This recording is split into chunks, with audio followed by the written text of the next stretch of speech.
শুভেন্দু অধিকারী বলছে যে ভোটের আগে মুখ্যমন্ত্রী এইসব বকেয়া ডিএ মেটানো, ভাতার টাকা বৃদ্ধি করা, এগুলো সব মুখ্যমন্ত্রীর ঢপের কথা। মুখ্যমন্ত্রী একটা চিটিংবাজ, সেটা বলছে আমার শুভেন্দু অধিকারী। কি বলছে? যে নিজে চিটিংবাজ, যে নিজে কাগজে মুড়িয়ে টাকা নিয়েছে, গোটা ভারতবর্ষ দেখেছে।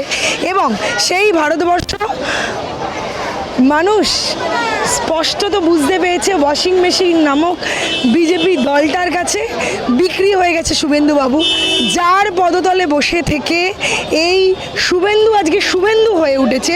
তার সাথে বেইমানি করেছে, গদ্দারি করেছে। মীর জাফরের পর কোনো যদি আর মানুষকে গদ্দার বলা হয় বাংলার বুকে, তার নাম শুভেন্দু অধিকারী। তাই তার নামের আগে উপাধিটা হচ্ছে গদ্দার শুভেন্দু অধিকারী।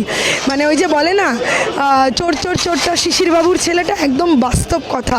ওনার ফ্যামিলির যা সম্পত্তির পরিমাণ একবার তাকিয়ে দেখুন, তাহলেই বুঝবেন যে উনি কি চুরি করেছেন এবং নিজের পকেটটা কি হারে ভরছেন। অন্যের দিকে আঙুল তুলতে গেলে পরবর্তী 3টে আঙুল নিজের দিকে থাকে। তাই শুভেন্দুবাবু, আপনি নিজের দিকে তাকান। বাংলার মানুষ চেনে মমতা বন্দ্যোপাধ্যায়কে, তাই জন্য বারংবার বলে এই বাংলা নিজের মেয়েকেই চায়। আপনারা দেখছেন এই বেলা বাংলা, শিরোনামে সবার আগে।